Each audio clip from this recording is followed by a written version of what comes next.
Oh, welcome to the Russ Joy Show. I'm Russ Joy. Figure that out because you're smart. It's also the name of the show. Hello, it's Monday. Been a hell of a day. I love a good 2-hour delay. It definitely doesn't blow up my entire day.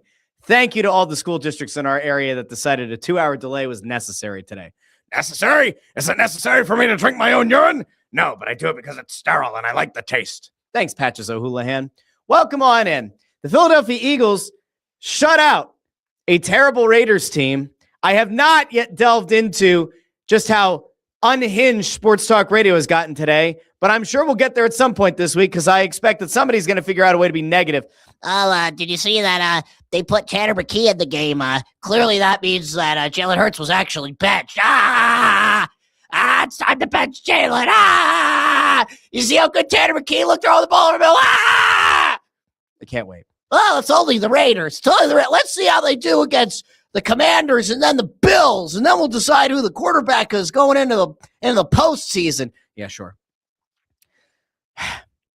Dave Dombrowski made a signing today. I'm not sure that it inspires a lot of confidence, but he did make a signing, so I guess that's exciting. We'll talk about that a little bit later on in the show. Paul George has returned to the land of the living, and he looked damn good on Sunday. We'll get to that game. And, of course, the Flyers played back-to-back games, a home and home against Carolina. Both games went to a shootout. Both games had overtime. Both games saw Matvei Michkov not touch the ice in overtime because that makes sense. We'll talk about that as well. And at some point on the show, we will try to get around to it. And you know what? I think I might actually do it right now before I bring on our special guest for the day. But I don't know if you saw this or not, but at the Eagles game yesterday, Joe Biden was there. The former president was in attendance for the game. And I know what you're thinking. You're thinking, Russ, we don't dive into politics on the show. Why are you, what are you doing? Are you about to lose your mind? What's going on with Joe? Sleepy Joe. Now let's talk about Joe for a second, because Joe Biden was at the game and he embraced Jeffrey Lurie, kind of like Chris Christie once embraced Barack Obama. Stronger than the storm.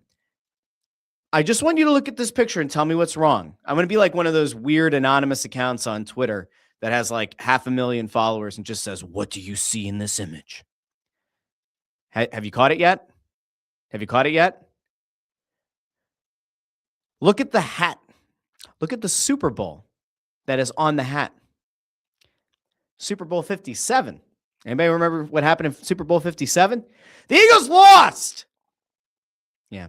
Now, I know what you might be thinking. Russ, it's a shame that the Eagles haven't won a Super Bowl 10 months ago, and they couldn't have gotten Joe Biden a Super Bowl 59 hat. Maybe you could just get him one that removes the V and just LII, because the Eagles won Super Bowl 52 as well with Nick Foles under center. Can we get a former president a hat from a year that the Eagles actually won the Super Bowl? Am I asking too much? Can the guy have a hat that represents a team that did win the Super Bowl? It's not hard. Somebody's got to have a hat. Listen, man, it's great. I'm not joking. I loved Super Bowl 57. It was awesome. It was great. There was the Sodfather. I love the Sodfather. I love the Godfather. Godfather, Marlon Brando. You know. You get it. I'll tell you who doesn't put me to sleep. Video guy Amadeo. He's here. Amadeo, how are you? Hello, everybody. Russ was unhinged before everything started here. Now he's unhinged now. I think unhinged Russ might be the best Russ. It's time, baby. Let's go. I'm so excited, and I just can't hide it. I'm about to lose control. I made so many espressos today. This actually might be the problem. I went over to my TikTok that I don't use much. It's at Russ Joy, and I did a tutorial on how to make latte art, and I was really excited. And I went and I bought the extra creamy unsweetened oat milk because I was like, well, that'll make it easier when you go to make the latte art on top. It didn't work. It's like a 10-minute TikTok. It didn't work. I'm going to do it every day until I get it right. Unhinged and hooked up on caffeine. I made one earlier in the day, and I dumped it down the drain because I was so upset. And then I had another one, and the milk was okay. The latte art looked like a blob. So I drank that one really fast, and I was like, I'm going to make another one. I'm going to do the hashtag content game. So I made another one. That's that one. But that one, milk didn't froth very well. So I'm very caffeinated. And that might be a good thing and it might be a bad thing, and I don't know. But what I do know is that we are going to jump into today's content, ladies and gentlemen. Let's start with your team, your town, your Philadelphia Eagles. ELGSES Eagles. Welcome to the Philadelphia International Airport. This is Mayor Sherelle Parker. I love, she sounds so happy, so jolly when you go to travel at the airport. She would make you think that Philadelphia is like the nicest city on earth, like rainbows and smiles. Anyway, well, Eagles, but she's the mayor. That's fine.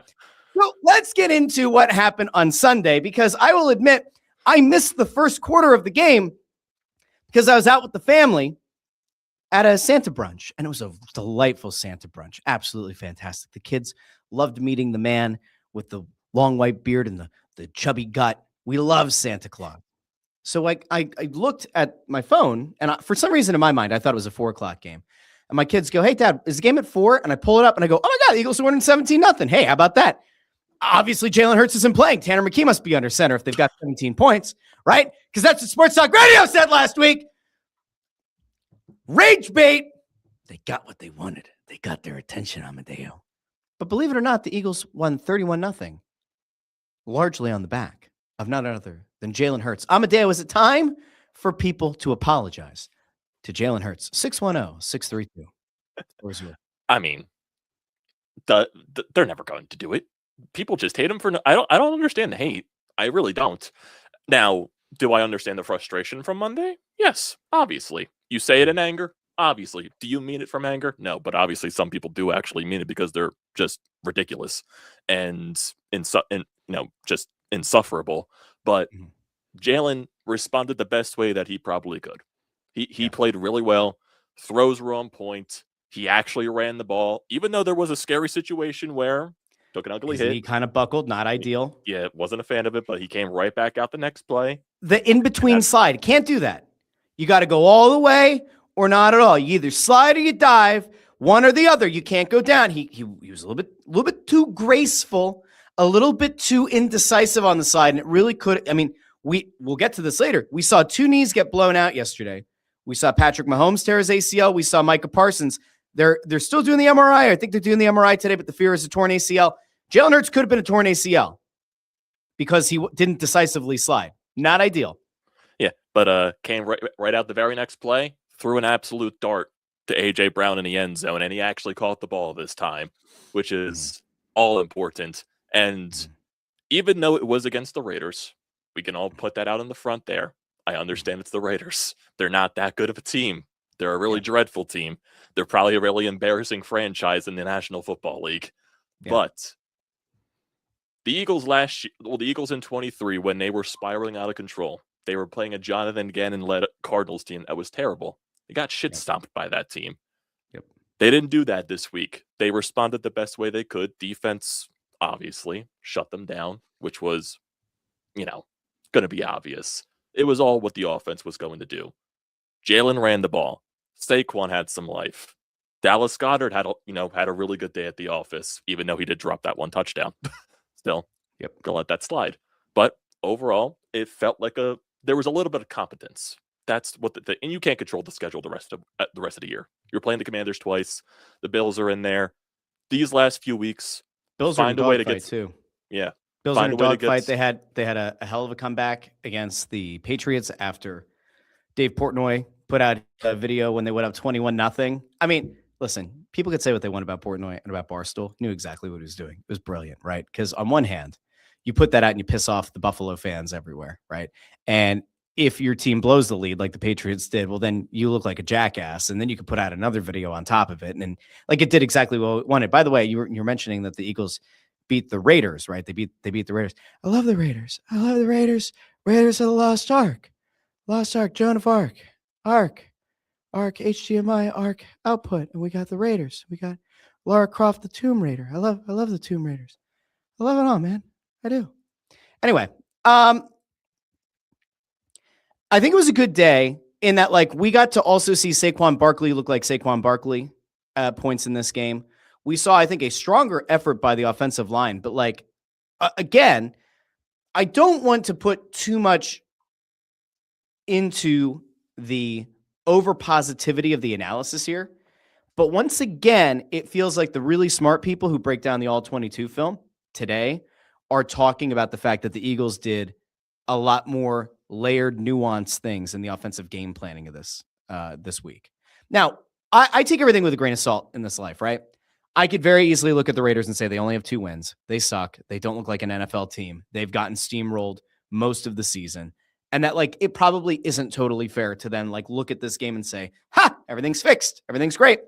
But I will go back to how last week we saw a few things getting implemented into the offensive scheme that made you start to say, all right, they're not going status quo. Is this all Nick Sirianni? Is this Sirianni starting to loosen control? Maybe this is all Kevin Patullo. Maybe the stuff that we saw a 2-back set last week and all of the pre-snap motion, like, was that Kevin Patullo finally being given a little bit of autonomy? Or was this Nick Sirianni coming in and saying, dude, like, what are you doing? And implement some things. We saw some stuff yesterday that also starts to make me think, all right, it might take a little bit of time to implement some changes in the system to get the timing down and to get things right. We did see a lot of Jalen under center yesterday. We saw a good mix of it.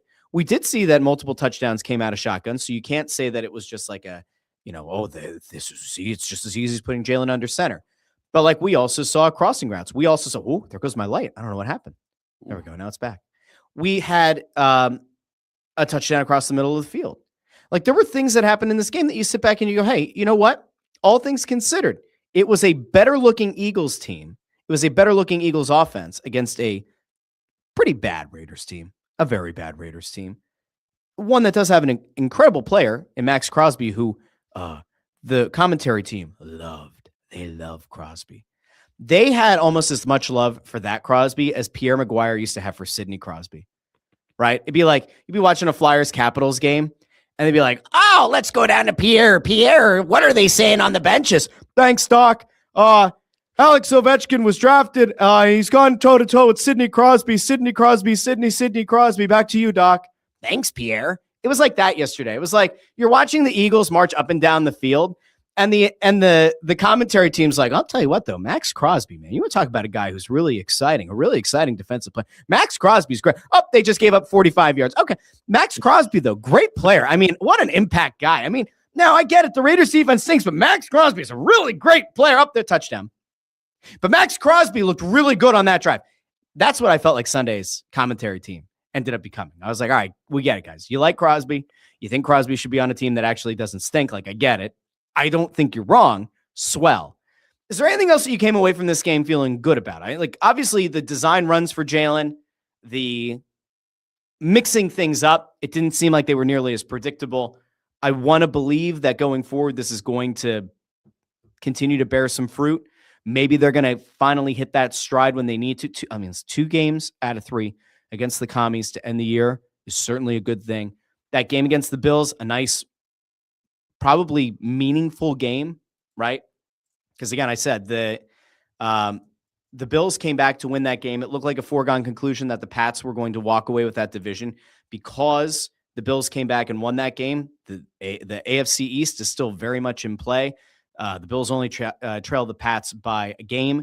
So that game that otherwise might have just been a positioning thing, that could end up being a massive game of importance to the Bills, who are going to need to win out and have at least one Patriots loss to force whatever the tiebreaker is. I forget what the head-to-head record was between the teams this year. But that's going to be a meaningful game against Buffalo. And that's kind of sandwiched between 2 crappy Commanders games. Like, what's the thing that you're looking for the most going into the first of 2 matchups against the Commanders without them giving everything away? I think the most important thing is what we saw in the past so many weeks where the offense was just completely dreadful. And I think there is a little bit of continuity with, they were trying to force feed A.J. Brown the ball. A.J. Brown was getting his stats. Offense didn't look like it flowed as good. Even though I do think it is important to give A.J. Brown the ball, I think what we saw from yesterday was more of an evenly spread out passing game. Even though Devontae and A.J. Brown didn't get targeted as much, you saw the evenly spread with Dallas Goedert. I think it's still really important to utilize Dallas Goedert, and I think they got away from that because he's a very underrated tight end in this league. Then you find a way to get those big plays downfield to Devontae. That one pass that Jalen had downfield on the left side to Devontae Smith. Beautiful pass, beautiful catch by Devontae. Those are the type of explosive plays that you want. Yep. between Jalen Hurts and Devontae Smith, and then just ever so reliable AJ Brown when you need a slant on a third down play up the middle, you get it to AJ Brown, or you get that big play in the end zone to AJ Brown with Jalen Hurts. I think that's what I want to see more with this offense. And obviously, if Jalen Hurts is going to, even though it's been reported that he doesn't want to run the ball as much, if he's willing to throw that away and willing to run the ball more and willing to use his legs, that changes the dynamic of this offense so much. Because if he doesn't run, it takes away a big threat because it's one less thing for the defense to worry about. You have to worry about Jalen and you have to worry about Saquon. It makes it mesh so much better. And also, one side note, one guy I felt bad for Kenny Pickett, honestly, on the other side. Dude got torched yesterday. He did. I felt bad for Kenny Pickett. I don't think anybody hates Kenny Pickett or holds ill will for Kenny Pickett. I mean, that's a rough situation. Took the last snap of the Super Bowl. He's got a ring. You think he took one for the team, maybe? Took one for the Philadelphia faithful. He might have. Hey, just because we like going to stats sometimes on this here program, Zach Berman put this out, so we'll give him the shout. Hurts EPA per dropback was the best of his career yesterday. Under center running game set up the under center play action game, noting that all 4 of Hurts's under center passes were play action passes. He went 4 for 4 for 66 yards. I know that there have been times in the past where we've had this conversation about whether or not it really does matter if Jalen takes snaps from under center. It does. Because, listen, a million times this has been discussed, but when he's under center and he hands off to Saquon's got a running lead. He's a north-south. He can be a north-south back and a really impactful one. Instead of kind of having shotgun snaps, to me, always look weird going to running backs. You're almost like in a hesitation, right? It's like watching, in his prime, whenever that was, Markelle Fultz with that like hezzy pull-up Jimbo. Remember the Kevin Durant tweet? You remember it. There's like that little hesitation that Barkley has when he's taking a snap out of shotgun. When he's coming down with a full head of steam, he to me looks like a totally different back. When you see Tank Bigsby lining up behind Jalen Hurts, getting the ball with a running start, that guy will run through a wall for you. There is something about it, and it adds another layer or another doubt to the defense and what they're expecting. We talked about this last week, but like when Jalen Hurts lines up under center and Saquon Barkley's behind him, you watch linebackers collapse into the box because they have to acknowledge and respect Saquon Barkley as a runner. And the second that you are able to put that doubt or to get that motion going from the linebackers, getting them cheating in, that's when you create that extra layer and that extra space behind the linebackers and in front of the safeties, where if you do have an A.J. Brown or a Dallas Goedert kind of crossing in over the middle, you got a lot more space to operate with. It's not that complicated. I don't know why it took this long to get there, but it's fine. There's another bit of stats that is probably worth bringing up as well. Dan Orlovsky, big fan of the Russ Joy Show, Dan Orlovsky. He's not. Maybe he is. We don't know.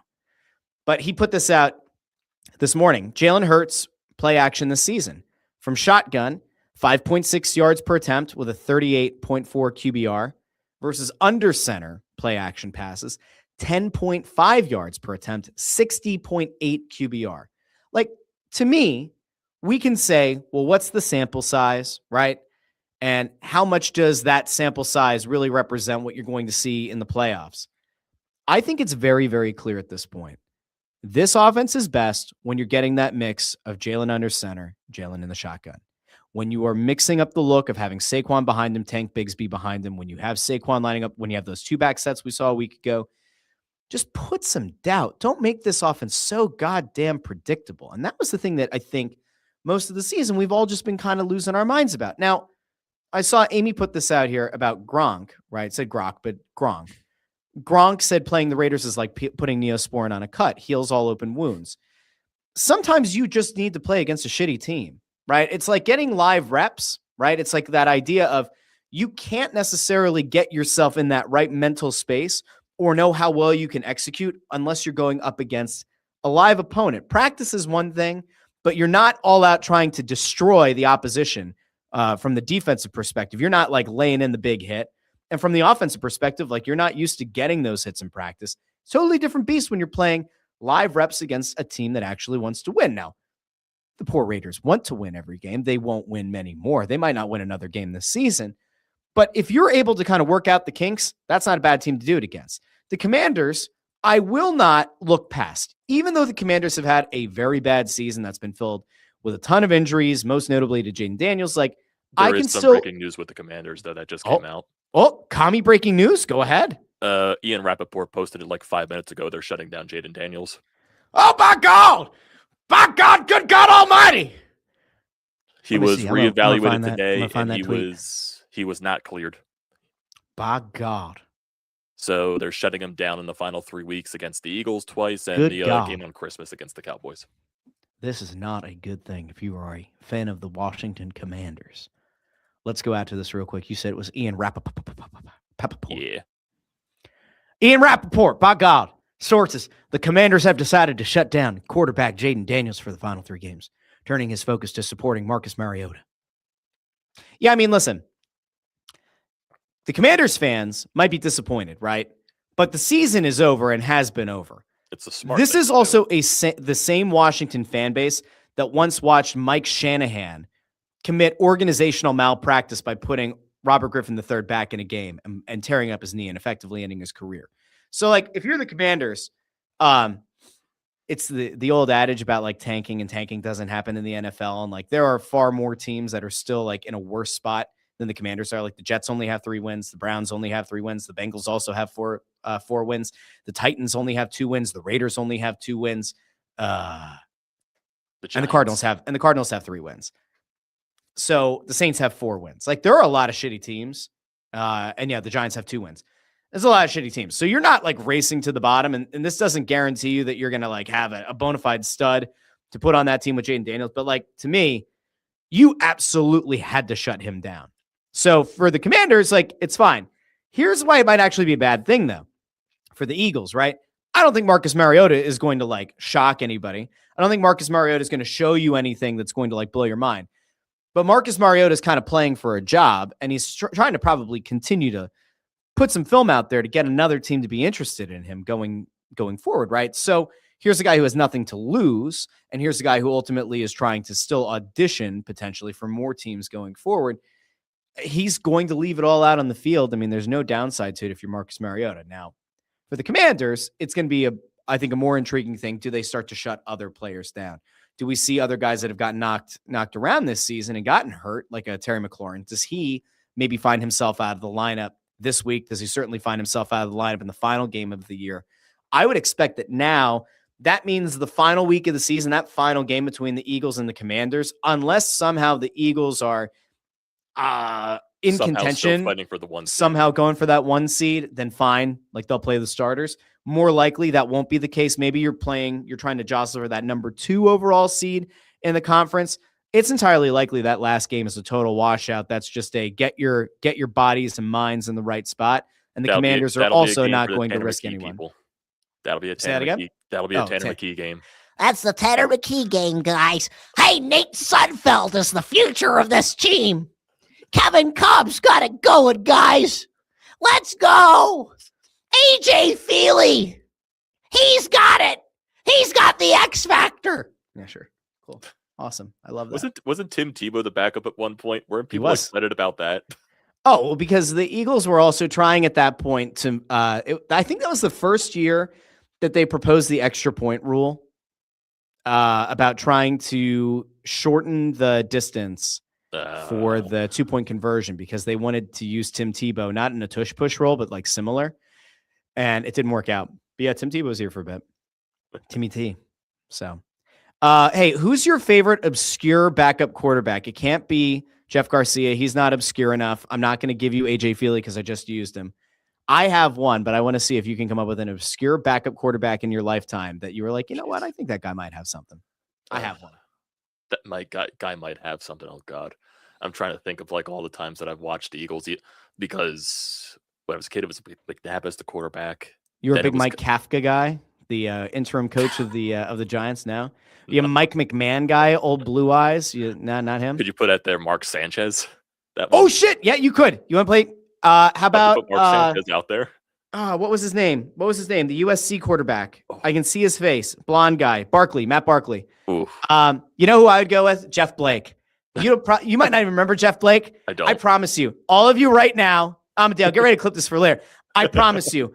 if you're looking for a backup quarterback to like just absolutely destroy the world, go pull out your copy of ESPN NFL 2K5. Get your old Xbox out. Jeff Blake, third string quarterback for the Philadelphia Eagles. That is the guy. Like, challenge a buddy, right? You don't want to bet on games this week. You want to just go heads up with like a neighbor in the neighborhood, whatever. Get the Xbox out. Say, we have to play third string quarterbacks. Jeff Blake, such an underrated selection for third string quarterback in 2K5. Excellent. Love Jeff Blake. Great guy. Top notch. Classic. Top notch guy. I love Jeff Blake. What a guy. All right. I think that's probably enough for the Eagles today. I think that we're in a good spot with the Eagles right now. So, yeah, I mean, I think that's it. Love Jeff Blake. Blake Shelton. He was dating Gwen Stefani. She was a judge on The Voice. Adam Levine, Maroon 5. Oh, you got it. And on NBC, well, you know. All right, let's keep going. We're going to move on to another team in town. Can we talk really briefly about the bounce back of none other than Paul George? Is it time? Is it Paul George time in Philadelphia? I'm going to tell you something. I am not about to tell you that Paul George is all the way back, but I'm ready to tell you, Paul George is back, baby. It's time. Paul George. By God, that's Paul George's music. That's Paul George's music. I'm going to tell you why. Okay. Back-to-back games, 20-plus points, 23-plus points. He had 23 points against Indy in a 115-105 win on Friday. That was a good game for him. Shot 57% from downtown. But last night is the game that makes you go, ooh, hello, Paul George. Welcome back to the land of the living. Because even though the Sixers lost, and there was a bullshit missed call in this game, a backcourt violation that wasn't called, that was definitely a backcourt violation. We're just going to let that go. Paul George went 7 of 10 from downtown, 35 points on the night, 4 rebounds, 3 assists, and a block.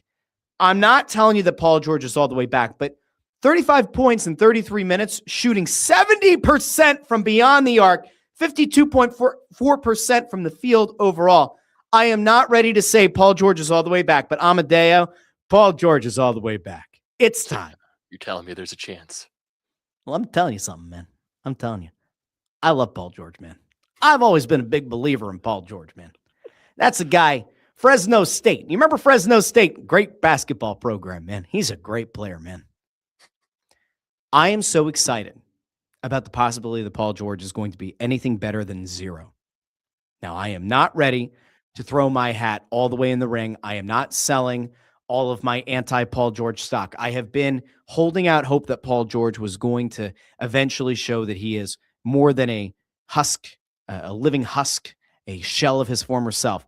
I don't think that when Tyrese Maxey is in the lineup, you're going to see 35-point Paul George. But man, if there is a way to figure out like a 25, 26 point per game Paul George that shoots effectively from the field and especially can be like a 40-odd% 3-point shooter this season, I think you're in a great place. I really do. I have a feeling right now, like if Paul George continues, right now he's shooting 43% from downtown. If he can give you that at that position, and again, be a guy who can be a secondary ball handler, a guy that like when he's out on the floor with VJ Edgecombe or Jared McCain, you could say, hey, we're going to let PG run the offense at least sometime. That's a hell of a thing for this team. And by the way, if Maxey comes back, and we love Maxey playing at 200 miles per hour, but when Maxey comes out of the game, the idea of being able to have Paul George and Joel Embiid kind of run like more of a traditional half-court offense and do that with the ability to kind of change pace a little bit because they're still going to be out there with either a McCain, a Grimes, an Edgecombe. This team all of a sudden gets a lot more intriguing. This team all of a sudden becomes not a threat.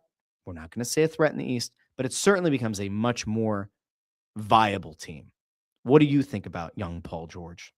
Hey, if he finds a way to regain any type of competence, what you saw last night, just make it fun to watch. That's all I want. I just want it fun to watch. If Paul George can provide that for me, I'm good. I'm good. Because Tyrese Maxey's been doing that all year. VJ Edgecombe at some points. Hell, freaking Joel Embiid did that the other night too. You got vintage Joel Embiid for however long it lasts. Yeah, and that's the problem though, right? Is that we kind of know that Joel's not going to be the guy that we have always wanted him to be, and that we've really held out hope that he was going to return to being. But in that game against Indy, he had 39 points in 32 minutes. Like that looked like vintage Joel Embiid. Even last night, it wasn't a perfect game, right? 8 of 20 from the field makes me kind of pull my hair out. Only attempted 3 shots from beyond the arc, goes 1 of 3. I was complaining the other day that while like there was a novelty to Joel Embiid being a big guy who could shoot from beyond the arc earlier in his career, I don't need to see that anymore. This team has more than enough competent three-point shooters. You don't need to have Joel Embiid stretching the court or creating space for these guys. They're able to do that on their own. They have a bunch of guys who have the ability to create their own shot. They have multiple guards who can do that. Now you have Paul George, hopefully kind of regaining some kind of form. Embiid doesn't need to be the guy who jacks up a couple of threes or 6 or 7. What was it the other night that pissed me off? He went 0 for 6. He went 0 for 6 against the Lakers from beyond the arc. It was like he went 0 for 5 against the Warriors. He went 2 of 8 the other night from downtown against the Pacers, which still pissed me off. Like, again, there are better shots to take. I don't need Joel Embiid shooting threes. I just don't. He can do it to like put some doubt in the defense's mind, right? He can certainly do that. Like, I don't want him to just flat out stop taking threes. But I don't need to see him like attempt 4+ and like make 1 or 0 of them. That's a problem. Okay. So Paul George, we're feeling good about Paul George. Happy Monday, everybody. It's a Paul George Monday, a marvelous Monday with Paul George. All right. Let's get to the guy that you are the most excited to talk about today. Patrick Mahomes and Micah Parsons, their knees have turned to jello, which is actually very upsetting. Real quick here, the Micah Parsons injury is terrible. I don't root for injuries. I certainly don't root for teams to see some of their most impactful players get hurt. If Micah Parsons is really out with a torn ACL, that Packers team all of a sudden becomes way more human again, way more vulnerable again. But the Patrick Mahomes of it all, the Chiefs get eliminated from the playoffs, and in the same game, Mahomes tears his ACL. Wild to think about the fact that like he ain't going to be back to the start of the year next year. That's a Chiefs team that went from a dynasty to being a team that got boat raced in the Super Bowl 10 months ago to a team that now is going to need to find a competent backup quarterback to at least stem the tide and get them through the early part of next season at the least. Are you shocked, I guess, that this finally happened? He's had pretty good health history to this point. I mean, I'm definitely shocked on that case. You know what the freaking scary coincidence is now people are pointing out the same exact thing that happened to Tom Brady Tom Brady, season 8, going for his 4th ring, loses in the Super Bowl. Patrick Mahomes in season 8, going for his 4th ring, loses in the Super Bowl. Tom Brady, season 9, tears his ACL, team misses the playoffs. Patrick Mahomes, season 9, tears ACL, misses the playoffs. Yeah. That is the scariest coincidence in the world, honest to God.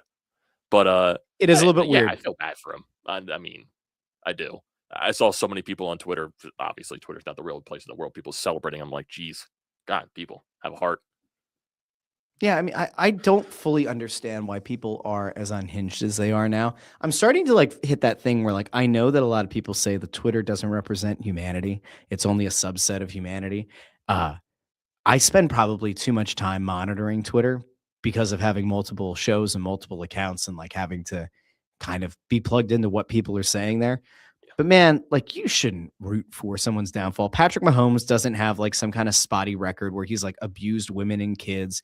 He doesn't have some kind of horrible track record of like gang affiliation, drugs, like nothing. He's kept a very clean bill of health. He's kept a very clean bill of being somebody that the league can kind of market around.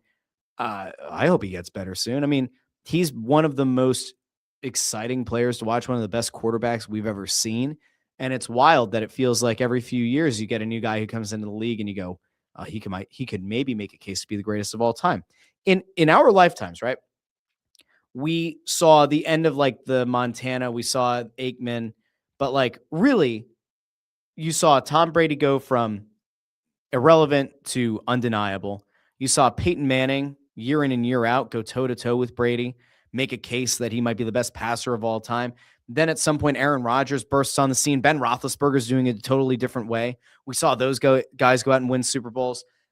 Then you saw like another wave come in where it looked like Andrew Luck was going to be like the surefire next big thing, and then he retires early. You have the Josh Allens and the Joe Burrows and the Patrick Mahomes of the world who all find varying degrees of success. You get Lamar Jackson in, who plays the game in a totally different way and has a lot of success and wins multiple MVPs. It feels like every year we're adding more interesting guys, more dynamic players to the mix. And Mahomes has just like continuously found his way back into Super Bowls, into AFC championship games.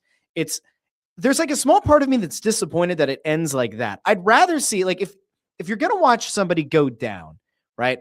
I'd rather see Patrick Mahomes and the Chiefs get beat in the playoffs, that like you get a team that hasn't been able to beat them, like the Bills.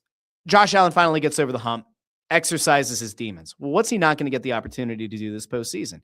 Can't exercise those demons. So even if Josh Allen, like just say the Bills make it to an AFC championship game, say the Bills make it to a Super Bowl, there's always going to now be that, yeah, but would they have done it if Patrick Mahomes and the Chiefs had been in the playoffs? It's not going to like negate any of the success that he has or anyone else has, but it does kind of make you go like, I don't know, could he have done it on a cold night in Kansas City? Puts a little bit of doubt out there. So that run being over is also a very important thing for the Eagles to look at, right? Because this is exactly what people like me have long been worried about when it comes to the Eagles in this window. You think that you have a wide open window, and that window can shut so incredibly quickly. It takes one or two big injuries for it to be over. This Chiefs team had a bunch of injuries this year. This Chiefs team had a lot of struggles this year, but that window is now closed. And you could certainly make the case that like they can return with a really good team and Andy Reid is the coach, and maybe they can be a 500 team until Mahomes comes back late next season and they can make a run to the playoffs. But you might actually have to write off next season, and then Mahomes is another year older. Travis Kelce will be likely retired. There's going to have to be a lot of turnover on that team. They might never reach that peak again. And this, again, is a team that won multiple Super Bowls, took the Eagles down and won, lost another one to the Eagles. Like, this is a really good team, and that window closed just like that, which is why I get so frustrated when you see this Eagles team for much of the season not look dynamic offensively, and you go, you can't waste this just on the idea that like, oh, it'll get better, and if it doesn't, we'll just make a change next year. No. When you have a mostly healthy team with a lot of very talented, highly paid, skilled players, and you still have a defense that like still has Jordan Davis here, still has a Nakobe Dean here, hasn't lost those guys that you drafted and have kind of grown, and Vic Fangio has helped to develop even further, you got to take advantage of that window while it's open. So the Mahomes thing to me is like a glaring light that has to be kind of shined right on the Eagles. You don't want this to happen to you. You don't want to be one injury away from it all blowing up in your face and wondering what if. So yeah, that's the NFL. Let's get to the NHL before we roll out of here. We could also real quick just touch on this because maybe I'll have thoughts on this later in the week. Let's really quick go to the signing of the day. The Phillies are, I guess, excited to some extent. They went out and they got Adolis Garcia, and he's a guy who, from the right side of the plate, gives you a lot of pop, had 19 home runs last year. It was a down year for him. Everybody remembers him carrying the Rangers in 2023 in the postseason. He's a guy that, like, I think kind of fits a need, but Amadeo, like, correct me if I'm wrong, this is still a player who doesn't show a lot of plate discipline, doesn't walk a lot, does strike out a lot. Obviously is going to be yet another guy that could become susceptible to a cold streak at the worst possible time in the postseason. Am I wrong? Am I crazy? Yeah, it's not wrong to think about that whatsoever. You're just relying on the pedigree that he had in that one playoff run. Can he step up when the lights shine down bright? And it's not to say that it isn't an upgrade over Castellanos. I do think it is, because defensively it's an upgrade over Castellanos. Castellanos was just literally a net negative out there. So at least you're getting some competence out there. You just got to hope the down year last year was just equivalent to the entire Rangers team being the worst offense in baseball. And as much as we do hate Kevin Long here, he is a competent baseball hitting coach. So maybe there's something to that. And you're playing in a more hitter-friendly ballpark in Citizens Bank. Maybe the power numbers translate. So that's basically just what you're trying to bank on. I'm a little there's part of me that's a little bit worried because, like, I'm looking at this going, all right, I don't think that Garcia is enough of an upgrade that you go, oh, well, at least they didn't run it back. And I've seen people today write the stories of like, well, this is proof. See, they're not bringing back Harrison Bader right now, and they brought in Garcia, and he could be a right-handed bat in the middle of this lineup, and that'll really help. And they didn't really have that because Alec Boehm couldn't give you the kind of power that Garcia theoretically can if he bounces back, and he can maybe be a bigger power threat than Nick Castellanos was, and he's also a much better defensive outfielder, but see, they're not running it back. I'm still not convinced.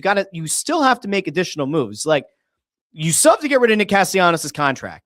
I think they're going to have to retain some money, or they're going to have to cut him, and John Middleton's going to just have to be willing to bite the bullet. See, like, there's part of me that goes, I don't know what you need to move with a Castellanos to get a team to eat that money, but if you can, I would take all of that Nick Castellanos money and I would hand it to Ranger Suarez. I am so petrified of a world in which the Phillies lose Ranger Suarez and they try to bank on, well, we have a lot of depth. We had a good rotation at the end of last year. You don't know when Zach Wheeler's coming back. You are an injury away to Christopher Sanchez from the whole season going to shit. You don't know if Andrew Painter is going to be a guaranteed thing as soon as he comes up. You don't know that. And we also know that Aaron Nola is an ultimate question mark. Like, to me, you got to get Ranger Suarez back under contract. And I have not heard a damn thing to this point that makes me think, oh yeah, that is a total no-brainer, needs to get done from the perspective of Dave Dombrowski. That concerns me tremendously. I don't think they're going to do it. I just don't see it. And I can understand, like, I know you're probably going to disagree with this. I do understand the mindset of paying Ranger a lot of money just because he doesn't pitch deep in the seasons. I think that's the main thing why, because he hasn't pitched above 160 innings in his entire career. I think this year was the most innings he's ever pitched in his entire career. So I can understand from that standpoint. He does step up in the postseason, and they do need to address the starting rotation. That is a definite, because you don't know what Wheeler's going to be like coming off of the surgery with the blood clot. Yep. I think, and granted, this is just me spitballing here, I would want them to go after the Japanese pitcher that's coming on the market, the Tatsuya Mai, because I think that would be, it would put a lot less pressure on Christopher Sanchez, puts a lot less pressure on Zach Wheeler to be Zach Wheeler again, and it also puts less pressure on Nola. It puts less pressure on Luzardo, and if Painter does make the rotation, it puts less pressure on him. So yeah, I would go after him. I don't hate the idea, and I think that, like, I don't know jack shit about Amaya, right? Like, and I think a lot of people who are like, oh, he's a sure thing, they haven't watched him pitch either. Like, they have no clue. There's something about the idea of finally being able to, like, get a Japanese player, a highly touted Japanese player, to Philadelphia and showing how well Philadelphia treats their players and showing how much passion the city has. Like, I'm not saying that getting one Japanese player in here totally changes the equation going forward, but, like, I do think that there's something to be said for it, right? Like, the idea of being able to go out and get a guy who can maybe become the conduit to having future star Japanese players at least say, okay, I was maybe considering Seattle, LA, Chicago.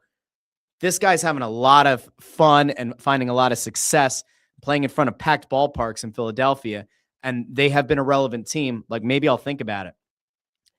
There is something to be said for it. You just have to hope that guy ends up being the real deal. People did latch on to, because he just started following Zach Wheeler on Instagram. And Zach Wheeler's wife, I saw this too. Somebody put on Twitter. I do not for the record, I do not follow Zach Wheeler's wife on Instagram. Okay. Nor do I follow Zach Wheeler on Instagram. I saw an account put out on Twitter. It was a screenshot of one of Zach Wheeler's, the phrasing of this sounds bad. One of Zach Wheeler's wife's pictures, because that sounds like Zach Wheeler has multiple wives. And if he does, we're not going to judge him, although that seems like a lot to deal with. Zach Wheeler's wife put out a picture on her Instagram story, and it was a bunch of, like, Japanese snacks. And I think it's just, like, from one of those subscription companies, like, you know, get your snacks from around the world or whatever. But people were like, oh, is this Zach Wheeler's wife trying to signal that they're about to sign a Japanese star player? And I'm not sure that that's what that is. That would be a hell of, like, 40 level chess if it's true. But like, to me, it's interesting, right? Wheeler, you want to imagine is going to come back and be an ace, but, like, let's say Wheeler comes back and, like, due to the thoracic outlet syndrome stuff, like, maybe he's only a number 2 again, like a really good number 2.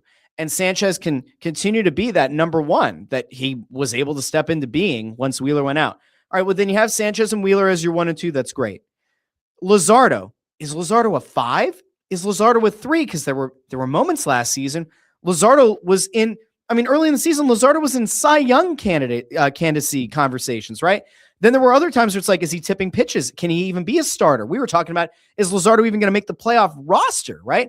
Then you have Nola, and it's like, I hate saying it, but like Nola is like the ultimate variable because you go, on one hand, he's got the stuff of a potential like ace pitcher, but he has that one inning that just blows up in his face, and you can't ever rely on him.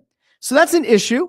And if you let Ranger Suarez walk, I don't know how you replace him. I'm not saying that you need to have a 1-5 rotation where it's like a bunch of ones and a 2, or 2 1s and a bunch of 2s after that, maybe a 3, like whoever that guy is. But you can't go into a season with multiple question marks in the rotation unless you know for sure that you've somehow created a lineup that is slump proof. Garcia has a lot of power from the right side, but he's also not a consistent hitter. And to me, he's kind of like more of the same. And if you're looking at a guy who like is going to be slump proof, I'm not sure it's him. I do, however, like the fact that in the postseason in the past, he's been a stud and has been able to help carry a Rangers team to a World Series. So now you got that going for you. If the rumors are true and all the Ketel Marte, they got to go after Ketel Marte. That's a 100% upgrade in your lineup. We'll see. Yeah, I mean, it would be something if it happens. We'll see if it does. Last thing I wanted to get to today, the Philadelphia Flyers. So let's talk about the Flyers here for a few minutes before we head out. So the Flyers play back-to-back games against the Carolina Hurricanes, a home-and-home series. Both games go to a shootout. The Flyers had been undefeated in shootouts going into this home-and-home. They end up losing both games via shootout back-to-back nights. Sam Ersson the first night, who had been pretty much unbeatable as a shootout goalie, and then Dan Vladar on Sunday. It was a disappointing result. Both of those, in a sense, are disappointing results because you have 1 or 2 plays go the other way, and it's potentially 4 points against a stacked, legit cup contending team in Carolina. You can look at that and take the positives out of it and say, hey, you're 1 or 2 plays in each game from getting 4 points total against Carolina. Is this team actually better than their record indicates? Is this team about what their record indicates? The problem is that the talking point coming away from both games, Matvei Michkov doesn't see the ice in overtime. And it is a thing that has become such a constant at this point that like it requires some time to be spent talking about it. And I know that there are people out there. I happen to host a show or two with at least one of them who believes that last night with it. Who believes that Matvei Michkov shouldn't see the ice in overtime because he's a bad skater. I'm going to let you have the floor, and then I'll deliver a blow that people might not see coming. Your thoughts on Matvei Michkov? Should he be playing in overtime? Yeah. I mean, listen, I edit your stuff. I edit Snow the goalie stuff. I had the same exact reaction when Anthony said that if you can't skate, you can't play in 3-on-3 overtime. And I purposely made you stare at the camera on that short because that was the dumbest comment that I've ever heard in the world. And I love Ant. I do. But that comment was dumb. That was so dumb because you can use that against so many players on this roster. There are so many other players that are worse skaters than Matvei Michkov. Sean Couturier, he's not a good skater. He's not a good skater in the world. He's very slow. Hell, I love Tyson Forrester. Tyson Forrester's not a good skater when he's healthy. Is it a good skater? Bobby Brink's not a good skater. Hell, there's a lot of players on this roster. Porter roster. Martone might not be a very good skater. He's not a terrible skater, but he isn't going to blow you away with his skating. Yeah. Jack Nesbitt, who they drafted in the first round this year, also not a particularly good skater. Hey, Bobby Brink's not a good skater. I don't know I'm trying to think of like who else. The only person who anybody ever talks about is just like Tippett is really fast. Well, look at there he goes down the ice. He's so quick. And like that's it. You don't get a lot of guys that you're like, wow, I'm amazed by his ability, right? Like you'll get like Drysdale. Drysdale's a good skater. Yeah. Drysdale's like quite good. So okay, there's one. Like what Trevor Zegras. Like what do you equivalent good skating to? Just speed? Like I don't know. What do people equivalent good skating to? That's my problem. And if you're just worried that Matvei Michkov's not fast, I'm sorry to tell you, he ain't gonna be fast. That's just not what he is. Yeah. I think that the concern with Michkov, at least right now, is that he looks slower than slow. Like the conditioning thing at some point is a fair argument to make, but like it's the end of December almost, right? Like he's come out and said that he screwed up by not being in better shape in the post or in the off season. He said that, he's going to have to try to play catch up in February when everybody's on the Olympic break. And that's fine. Fucking figure it out. Like, I have such a hard time at this point being like, that can be the blanket excuse. See, here's what I think happened. I might be wrong. I've been wrong once or twice before, and I might be wrong right now. I don't think there was actually an ankle injury. I don't. I think that Michkov came into camp out of shape. I think Michkov had a bunch of different reasons that he might not have been skating around as much this offseason as he had in the past. Maybe he got a little bit complacent because he made it to the NHL and he had a contract. Maybe Matvei Michkov was finally given the opportunity because he was across the world. Maybe he finally was able to kind of like process and grieve the death of his father. He never really seemed to have that adequate time to grieve something that is truly traumatic for such a young guy. I don't know what all the reasons were that he came into camp out of shape, but it felt to me like the ankle injury was a cover. It does. It felt like that was the coach who people like to go after. It feels like the coach was trying to give the player cover early. And then that became the narrative. Oh, well, he had the ankle injury and he wasn't fine. And then Michkov came out and was like, yeah, okay, but like I wasn't in shape and like I screwed this up. And to his credit, Michkov has been very, very clear that he blew it. He screwed this up. He didn't come into camp in shape. He's not looking to blame anybody else. He's put it squarely on himself, said that next year he's probably going to stay in Voorhees, like he's going to do it the right way. And all that is great. And at the same time, you have to figure it out now. It can't be a 2 months from now, I'm going to try to catch up while everybody's at the Olympics. Like, that's fine. But like, we're a few months into the season. You got to figure it out. If you got to work on your cardio even more, figure it out. If you're the Flyers, you're an NHL franchise. You have unlimited resources available, and I'm pretty sure Comcast doesn't have to spare any expense. You got to figure it out. He looks really, really slow. And people want to use that as an excuse. He can't skate, can't play in overtime. Bullshit. Here's the thing. John Tortorella last year, who I often went after for his usage of Matvei Michkov, trusted Michkov enough that Michkov had 3 overtime goals last season. Okay? He isn't a shitty player. Does he look quite as good as he did last year? No. Does he physically look as well-conditioned as he did a year ago? No. Do you ever feel like you should walk away from a game that you lose saying, yeah,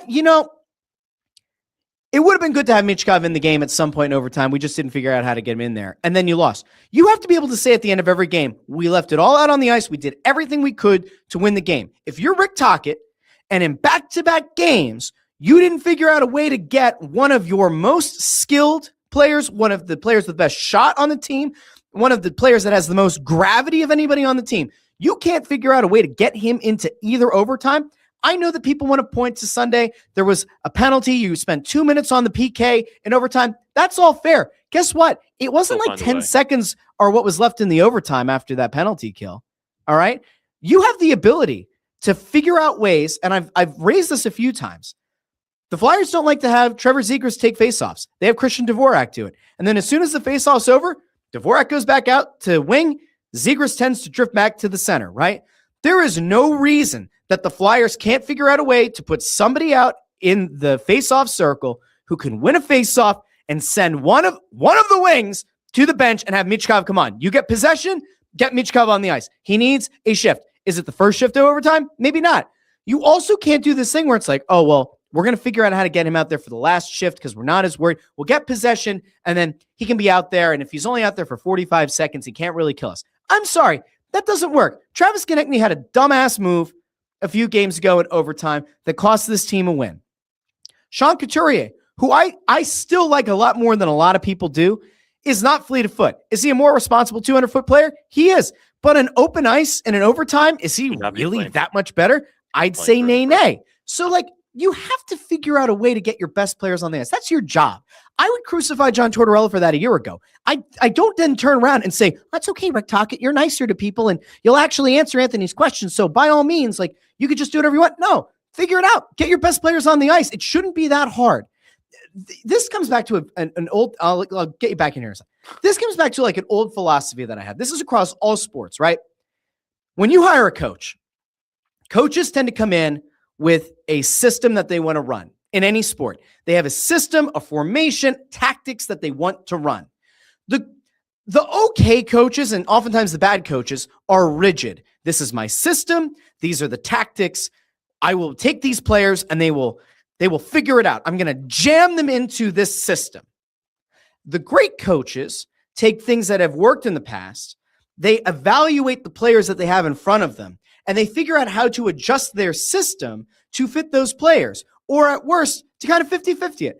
This is the system. I'm going to work on this player to kind of fit this a little bit better, but I'm still going to play to his strengths. At this point, Tockett's not doing that, right? Like there's this idea of playing north, right? Tockett's talked about it a lot. Play north, right? He wants you to get, okay, fine. That's not Michkov's game. Michkov is an east-west player. So one of two things is going to have to happen here. Either Tocchet is going to have to adjust his system a little bit and allow for Michkov to be that east-west player and to be that guy who has a lot of gravity, like on a power play, and theoretically would have a lot of gravity in overtime, and figure out a way to like make that work for Matvei Michkov, or we're going to continue to have this thing where Michkov doesn't see the ice in overtime. I'm sorry, that doesn't work. You know, hey, like if you're Danny Briere and you're watching this, right? You didn't want to trade Matvei Michkov in a package for Quinn Hughes. You presumably do not want to trade Matvei Michkov in a trade for anybody. Even like I threw out the idea, like could Rasmus Dahlin eventually be on the market? Anything's possible. 2 months ago, nobody thought Quinn Hughes was going to be moved, and like now he's in Minnesota. Anything can happen at any point. If you're Danny Briere, you're watching this going, the standout player that I've drafted so far is Matvei Michkov. He came over early. We've changed our plans on this rebuild, due in part to Michkov being here and not being able to waste his years. And now the coach isn't playing him in overtime, isn't giving this team the best opportunity to win games. Like if you're Danny Briere at this point, I think there has to be a small level of frustration. I don't think he'll micromanage Tocchet. I don't think he's going to talk and say, hey man, like you got to figure this out. But like, I'd be a little bit pissed. I'd be a little bit perturbed that the star player on the team, the guy that like you theoretically are banking on in the long term, isn't seeing the ice in overtime. I'd be a little bit perturbed. Yeah. And some like every time somebody brings up Michkov's ice time, it pisses everybody off for no reason on end. I don't know why. Are people tired of talking about Michkov? I'm sorry. You guys said he's the face of the franchise. You guys are building him up to be the face of the franchise. So fans are going to be focused on this young guy. They want to see this young guy grow. They want to see this young guy on the ice. They want to see this young guy turn into a superstar that you say he's going to turn into. I'm when he's not out there on the ice, when he's playing 12, 13 minutes a night in sheltered minutes, when Tocchet for some reason takes him off the power play and puts Bobby Brink and Noah Cates out there on the power play, which for some reason I have no idea why. I don't know why he thought that would work. It's the idea of the meritocracy. He's trying to reward Brink and Cates for hanging in there playing hard. But like that's not what they're meant to do. It doesn't make any sense.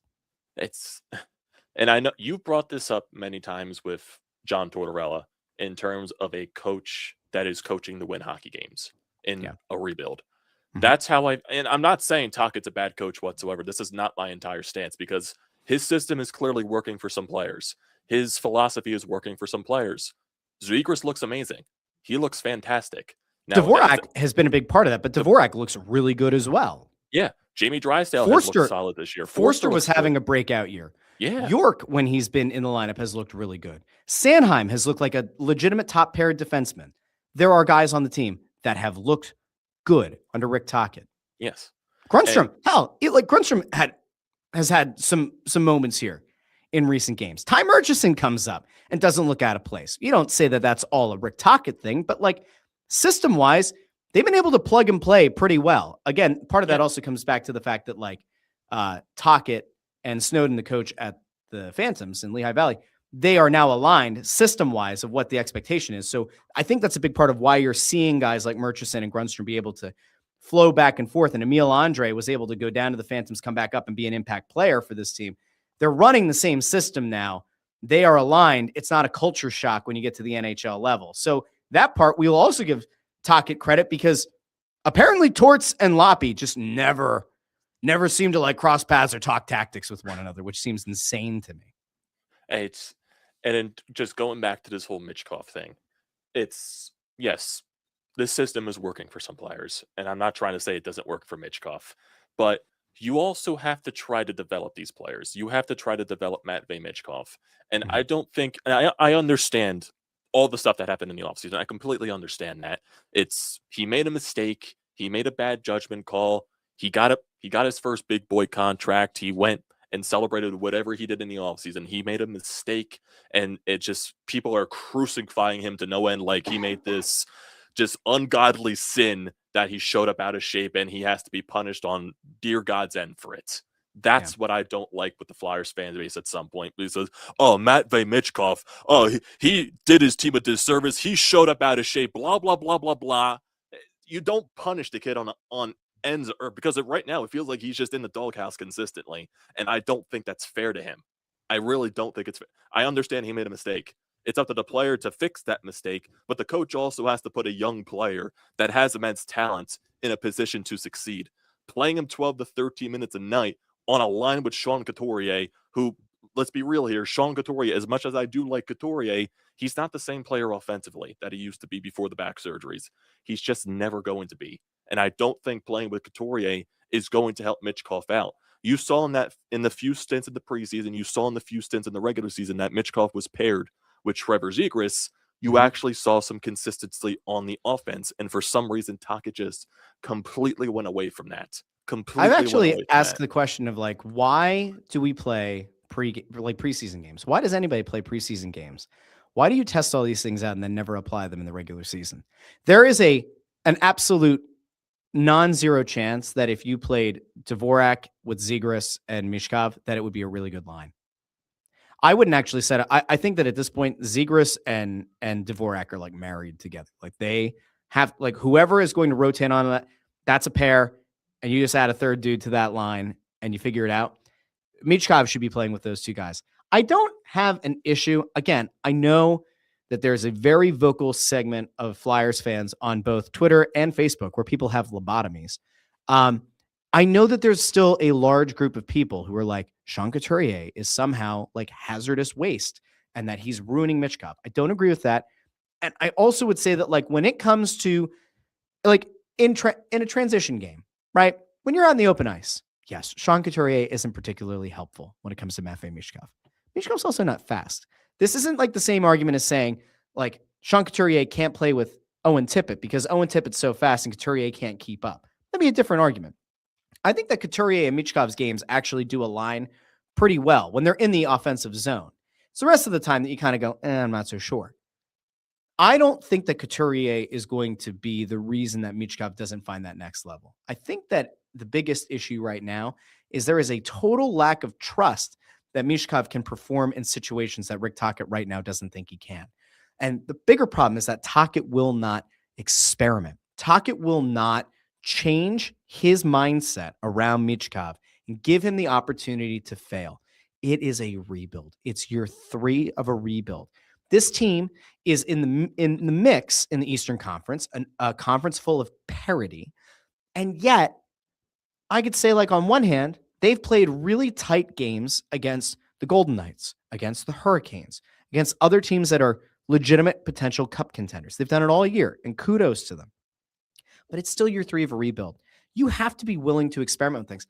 I will come back to a thing that I've said a million times. At some point, you have to, like, actually nut up or shut up when it comes to Trevor Zegras. He's been like a point per game guy, but I'd like to see him at center at some point. I'd like to see him get an 8 to 10 game run. Definitively rule out that he can be a center or he can't, because that also will help you potentially in your negotiating. If you can prove he is not a center, well, then guess what? He ain't going to get paid as much as a wing. If you still have this question mark out there and you go to negotiate at the end of the year, his agent is going to want him to get compensated as a point per game center, not a point per game winger. So I don't know why they won't experiment more. And I think it's because they're winning games. Tocchet's happy to win games. The organization is happy to be in this like hunt for a playoff spot. That is not what is necessarily best for the team long-term.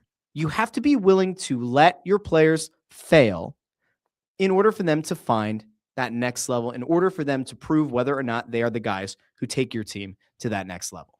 I completely agree with that. And a line that I've been advocating for, and granted now this guy's injured for 2 to 3 months, I was always advocating put Zegras, Michkov, Tyson Foerster together.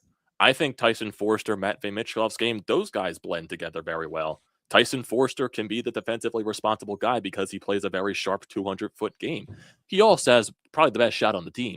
And then if you get two guys that see the ice as well as Michkov and Trevor Zegras, they can feed Tyson Forster the puck. These guys can work off of each other. You could have probably had a 40-goal season out of Tyson Forster if you play him with Trevor Zegras and Matvei Michkov. That line could do so much dividends. But like you said, Tocchet does not want to experiment with things because the team is winning. That's the thing. And it's just the thing that with watching this team in general, and something that I just don't see as sustainable. And granted, Dan Vladar has been playing really well. I'm not talking about Dan Vladar whatsoever. He's been fantastic. Yeah. They don't win games in regulation. They have, I believe, 9 regulation wins. That's like the second least in the National Hockey League. A lot of their wins are coming in extra time. And granted, that probably is a sign of a rebuilding team trying to take that next step. You probably don't know how to win many games in regulation. So it's your time to learn on that. But I just think, like you said, Michkov has to prove himself at some point, and the coach has to give him that chance to prove himself. If you're not going to give him that chance to prove himself, he's never going to learn. He's never going to grow. You have to put him in a late game situation when you're defending a lead. You have to put him in a situation where you're trying to get a goal. You don't put. You have to play him in overtime, and if he commits a stupid penalty or he commits a stupid turnover, where I don't know, he's skating, he's going for a skate back towards his own net, and he loses the puck, and it goes to Jack Eichel, who then slings an incredible pass across the face of goal to the far post, and it gets deposited in the back of the net. Well, guess what? Then he's just committed. He's committed a Travis Konechny error. You allow Konechny to do that. I mean, Tortorella said on the ESPN studio show or whatever the other night something to the extent of, with Konechny, he's a wingnut, and sometimes you just have to deal with some of the plays. Sometimes he makes a mistake, and you just have to deal with it because you want him to be fully in the game. The same applies to Michkov. Until Tocchet is willing to actually let Michkov fail, I don't think you find that next level for that player and ultimately for this team. Winning games right now is cool. It's fun. Everybody loves a playoff run. I love the idea of a playoff run. I've covered enough of these awful Flyers teams that I would love to cover the playoffs. It would be great. And it would be a good thing for this franchise. And at the same time, you still have to be willing to let these guys make mistakes, fail, fall on their face, because that getting up and that learning, that is a critical part to development. It's the only way you're going to get better. It's the only way. Only way. All right. That felt a little bit negative to end the show, so I'm gonna end it with a little bit of positivity. We're gonna go back to the Eagles here really quick before we head out, because AJ Brown did a very nice thing at the Eagles game. Here you go. AJ music here so we don't get AJ Brown got a cup of hot chocolate on the sideline and gave it to this young fan. And that has to warm the cockles of your heart. Even if you're a cold-hearted SOB like Video Guy Amadeo, that's the kind of thing that has to warm your heart. Now, is that the hot chocolate from France, or is that classic Swiss Miss? Is that the real hot chocolate? Real chocolate. Wait, it's something of they actually get chocolate 70% dark chocolate bars. They chop it up, they melt it with something, and they make hot chocolate out of the chocolate instead of just the packets or something like that. So it's very viral on shorts. You can definitely find it. I just have to here's my thing with hot chocolate, right? I like dark chocolate now. I haven't had a legitimate dark chocolate, hot chocolate in a long time, and I feel like it might be time to dabble again. But I will always be a sucker for. Do you remember back in the day, Dunkin' Donuts released the Oreo hot chocolate? Oh, and there was the Milky Way hot chocolate. The Milky Way hot chocolate was ungodly sweet and should probably be one of the most disgusting things to ever cross your mind, and yet it was unbelievable. It's S tier, right? If we were going to do a leveling of hot chocolate, you're gonna make me kill my diet. I wouldn't be able to do that. I wouldn't be able to do that. Diets shouldn't exist anyway. You know what, Amadeo? Be a real man. Go take Ozempic or whatever. If you're gonna try to lose it, just jab your leg. I can't do it. I can't do it. I thought about it. I was like, you know what? Do you do? No. Do you do the thing? I don't. My diet's working very well. I've lost 12 pounds, so I'm not. Hey, atta guy. Look at you, Amadeo. When you're on, you going keto? No, I'm calorie watching. I'm on 2,100 calories a day. I have to watch the macros. That's not bad. The last time I tried to do like a diet, I was doing 1,200 calories a day, and I hated my life. I was cranky a lot. So Hey. I've embraced having some dad bod if it means I get to like actually enjoy life a little bit. Hey. 2,100 calories is nothing. Diet Dr. Pepper helps. It helps a lot. Diet. No. Nope. Diet makes me want to die. So That's the only diet soda I could tolerate. It is. all right. Big thank you to Video Guy Amadeo. All right. I'm going to close this one out. So a big thank you to everybody who joined today. Some good news on the Eagles front. I will take some positivity with Paul George kind of coming back to form. I will hopefully take some positives out of the Flyers getting points via the shootout in back-to-back games against the Hurricanes. We got a lot coming on this week. Now, obviously, the Flyers are not home this week. So on Wednesday night, 6 o'clock, we will be at Chickies and Pete's in Drexel Hill for Snow the Goalie Radio. Come on out on Wednesday night. Set a little bit of time aside. Come out to the Chickies and Pete's in Drexel Hill, 6 o'clock. Talk some puck. Chat with me and Bundy and Ant. It'll be a lot of fun. Come out, talk to us then.